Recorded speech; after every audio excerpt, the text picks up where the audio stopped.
If you had unlimited money, where would you live? Story 1. New Zealand, 100%. I don't know why, I just would. But if I had enough money to create something to make me able to live in a fictional universe, you will never see me again except in the Isle of Burke. Story 2. Unlimited money means I could afford multiple places. I am from have family in Nashville, so there would definitely be a small 100-yo house in East Nashville. I would want an apartment in Manhattan or Queens.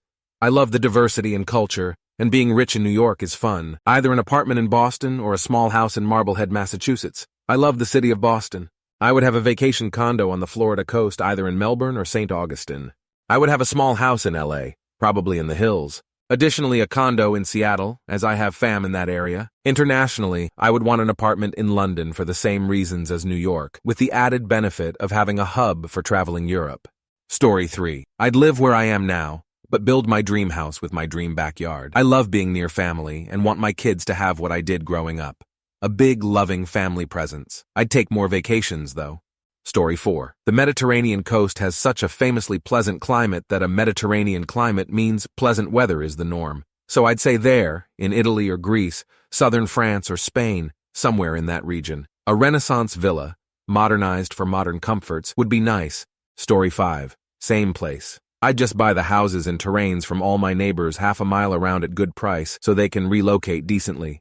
Bulldoze the houses including mine, rebuild a huge house for my family and have a gigantic garden full of trees and stuff. Story 6. Mountain top, underground house with views jetting out from the mountain to the city. 2 sets of fiber internet from 2 different directions, car elevator or a self-closing ramp to park under the surface. Also, because unlimited adult monies, a TARDIS elevator also from the top as an entry option. Security system that does the Dr. Evil laugh if someone breaks in, then proceeds to some form of bizarre psychological warfare to give the intruder PTSD. Story 7. I wouldn't live anywhere. I would have multiple homes and still take vacations. LOL. Probably a main home off the beaten path somewhere with a ton of land in the Blue Ridge Mountains, not too far from a decent-sized city. Then gotta have a ski house and a lake house, and then a couple beach houses, maybe one nearby in Florida or something, but then a couple in the Caribbean, Mediterranean, and Polynesia, Micronesia areas get a wide variety of environments. Probably also gonna have some different places I'd want to travel from near my parents, to cool destinations like throughout Europe and shit. Fuck it, I have unlimited money, Lola. Story 8. I'd honestly just find several different places that most closely fit with my ideal home in specific locations. Like a beach house, a luxury apartment in a city, an underground bunker with enough geothermal power to run eternally, a decent-sized house in the suburbs, just the perfect home for that location. Story 9. It would be awesome to be able to just go to different places and stay until you feel a need for a change. A few weeks in the mountains in the autumn, a chalet for some winter snow and fun, a long cabin by a nice stream in the summer and so forth. Having friends or someone to share with would be important as well. Sadly lacking on that end as well as the dollar. Story 10. I'd probably live in a fairly modest house, still TBH. I remember when I was a kid going to a friend's house mansion for a birthday party and thinking, this is a lot, like so many rooms in one building you could get lost. As an adult, I realize how much effort just simply maintaining a property of that size would be. As long as I've got the basic essentials, kitchen, living room, bathrooms, bedrooms, plus maybe a little extra, like guest rooms, then I'm set. Story 11. Underground bunker home inside a low-lying mountain, probably the Smokies. The entrance would be a full-scale cabin that still operates as a cabin should, but leads to the much larger underground bunker with a full complement of every kind of usable space. Greenhouse, multi-level farming, workshop area for any and all kinds of creativity from woodworking to knitting, fully equipped gaming room / den / library / nook, all-around relaxation area, whatever you can fit in reasonably. Story 12. $1 billion Zimbabwe dollars means nothing in Mexico. By the same logic, if you're not paying for services, you are the currency being exchanged. This is why NBC and MSFT dollars, including Universal and Nickelodeon, Paramount dollars, might as well be tissue paper to me now. This is not limited to them, though, as the same cattle exchange took place with Disney and the rest of Fang. To answer the question, if biblical hell was to offer me employment with salary and job satisfaction, as well as support for my goals without pain or degradation of character, I'd have already accepted the position. Story 13. I'd have 3 houses in every country, one by the ocean or a big lake, a penthouse in the capital, and a mansion on huge land with its own airstrip. I would primarily live in Europe and the countries where my family and friends reside. I would likely spend a lot of time at island paradise countries for obvious reasons. Now I would also have doomsday bunkers around the world near the homes I spend the most time at. My close circle would know the location of the one closest to them. These would be multi-million euro megastructures buried as far underground as would be feasible, and equipped to run for 200 years at a minimum without any resupply. They would have space for at least 100 people, gym and football field, swimming pool and spa with sauna, state-of-the-art safety and filtration systems, backups for the backups of the backups of the spares, a mechanic's workshop for both cars and helicopters, a garage for a minimum of 20 vehicles, a lift and hatch for the 2 helicopters, armored personnel carriers with armament, indoor shooting range and kill house. It's basically a paintball field for tactical stuff. A underground farm that could sustain 1.5x the max population, a cattery do that all the inhabitants can have a pet if they so choose, kennels for hunting dogs, bar and pool tables, cinema and video game facilities, small farm for animals do we can eat meat, ECT, ECT, ECT, basically everything you'd expect from a 10 million euro mansion but for 100 plus people underground.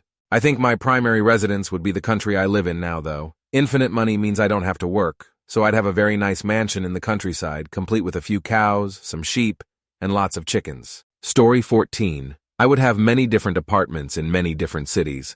Boston, somewhere in Florida, somewhere in southern CA, one on Colorado, Barcelona, Florence, Amsterdam. I would take trips to many other cities and see if I would be interested in having an apartment somewhere else as well. My house would honestly just be on the lake in my hometown so I can come back and visit and be comfortable. I would let my friends visit my other apartments for free if they wish to travel. Story 15. IDK, if this surpasses the boundaries of this question, but I'd like to live on a spaceship similar. The Jupiter ships in the Lost in Space series, Netflix version. That way I could live pretty much in any environment and stay there at will. I could follow the season change and always live in a climate and environment I like whenever, could even go to the moon and wake up for the Earthrise. Story 16. Kinda disappointing for some. But a nice little self-built cottage in some unknown spot out in Alaska, preferably a spot with a beautiful view, good hunting place, near a lake, and a hot water source. No electricity, just an isolated place. I would buy a large plot of land and some materials, learn how to use a bow. During the summers when it's warmer, I collect some berries and use the bow to hunt with infinite ammunition since arrows won't be too hard to make.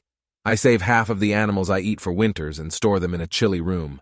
A few boxes of ammo and a rifle in case of an attack. And of course a fishing rod. If that doesn't work, Bora Bora in French Polynesia will do just fine.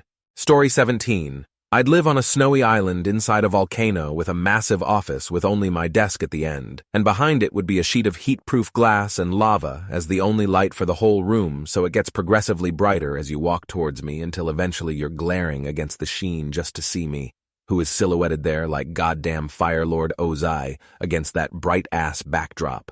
Story 18. In the woods somewhere, probably in a nice cabin with everything I'd need to survive for the rest of my life and some fun things to do, I would purchase a large area of the forest and turn it into my own personal wonderland, complete with rock slides, tree houses, campgrounds with cabins for the people in the nearby communities, nature trails, and I would host nature-based competitions on the land. I would hold summer camps and hire people to tend to the land. I would invite foresters from all over the world to sustainably harvest and study a portion of the forest away from the main areas. I would make this particular forest an incredible place to visit. Story 19.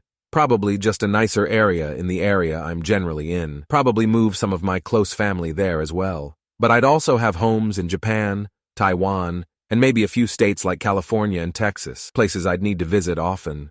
I'd live in Taiwan and Japan like 2 months each out of the year, and then in the US the rest of time. I'd have 2 houses in each place next to each other, and then I'd give families one of the houses, basically let them live there rent-free with a contract that states they have to take care of the property. So long as they don't make the cost of repairs, maintenance, X amount, they can stay there for free. In exchange, they check in on my house and store my mail and stuff. In the US, I'd just have my family check in on my house or maybe like a live-in maid, I don't know. Story 20. Not to be that guy, but just saying infinite money is a bit too broad, so I'll assume it's in the sense of you have so much money that you can buy everything on Earth 10 times over. I guess I'll just buy random expensive places throughout the world for myself, like what you typically see being shown online and think, damn, I am never gonna get to live there like that. Then buy every single other living place for an absurdly high price, then still let the people living there stay. A home shouldn't have a price, so I'm giving one to each person on Earth. Story 21. Today I'd have to go with Banff. Just a beautiful city, and I would be able to hike every day, climb mountains, etc. Winters would suck, but it'd be beautiful. And if money's no object, then I have a heated garage and well-insulated home that is carbon neutral somehow. Shout-outs to Hawaii, Seattle, Vancouver, Portland, Lake Tahoe, and somewhere in the mountains around LA like Malibu or Beverly Hills as well. I value access to incredible landscapes, and these cities all have that. Coming from the Midwest where there are no real mountains anywhere within an 8-hour drive, having them in my backyard and world-class national parks within 4 hours would be a dream. Story 22, everywhere. It would be a waste not to be on the go. Edit. Because someone said this type of answer doesn't give an insight into one's personality, I probably wouldn't have a base location, and would just live in and out of hotels and resorts. Perhaps a house in NYC, one in Paris, another in Sao Paulo, and I covered the main locations and continents where I'd accumulate mindless stuff and or have family friends worth being around. But I would not live in any of these cities. I fucking hate big cities. Story 23, everywhere. With unlimited money, I'd buy myself some nice houses all over the world, even legit castles in Europe, and an old lavish mansion in England, and would just travel between them. Hell, I'd even buy myself an island if I found one I liked. I don't think I'd have one primary house where I'd stay over a year, but if I had to, it would be in Flagstaff, Arizona. I love Arizona. Only thing I hate is the heat, and Flagstaff is much cooler year-round than Southern AZ. Get myself a nice lavish cabin out in the woods and spend a good chunk of my time traveling. Story 24. I would buy back the family farm and start aggressively buying all property around it to get it back to its original purchase size. I would tear down a great deal of houses and try to restore any that date far enough back. Soil would get remediated and turned back into farmland, forests, and open lands, with the eventual goal of returning the area to rural farmland. Long term, I would leave the whole thing as a self-sustaining pocket of farms that no one can tear down and build up. I would set up partnerships with agriculture, forestry, history, and architecture colleges to bring in people to live and work without undue financial burdens. Sort of a colonial Williamsburg-type setup, but with more emphasis on space and farmland. Story 25, Kerguelen Islands. When I get feeling a little misanthropic, I spend time Googling the most isolated islands in the world, and despite the ecological havoc it would create for the native cabbages and seabirds, these islands are basically as far from anywhere as you can get, are between 14 and 50 degrees year-round,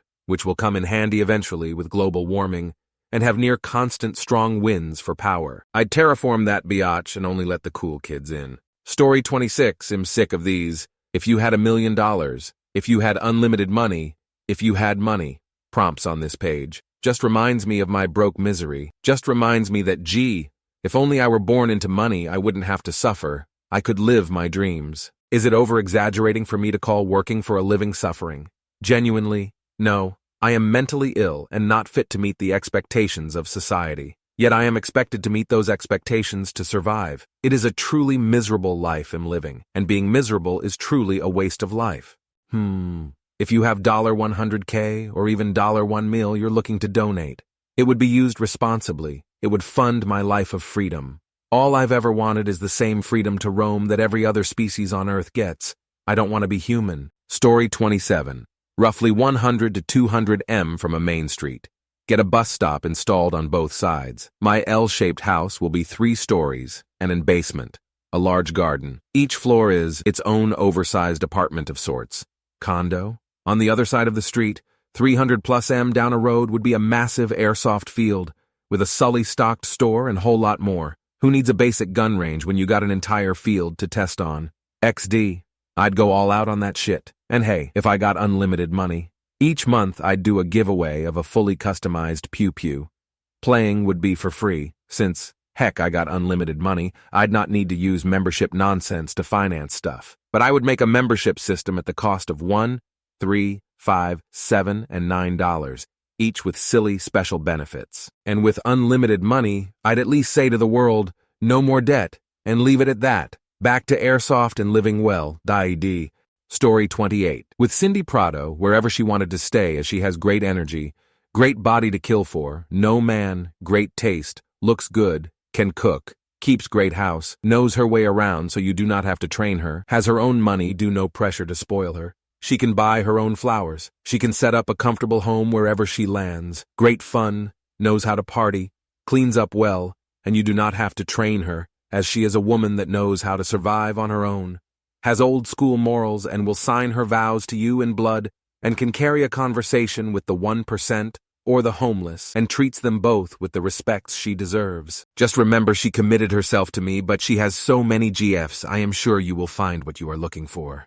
Story 29. If we're really talking unlimited, I'd say a penthouse in or near Midtown in NYC, an inland coastal modern or Spanish-style mansion in Miami/Miami Beach, a beautiful cliffside home in Malibu or near Santa Barbara, a beautiful traditional Japanese home with a Japanese garden in a suburb between Kyoto and Osaka, Japan, a beach house in a Thai island like Koh Samui, a penthouse or Thai villa in Bangkok, and maybe some large private land in the American West, like Colorado or Utah, or maybe even my own private safari park in Kenya or Tanzania. Dubai might also be a neat place to own a penthouse in downtown, or a mansion on the Palm Jumeirah. Would also be tempted by a Swiss ski chalet. I can only dream, haha.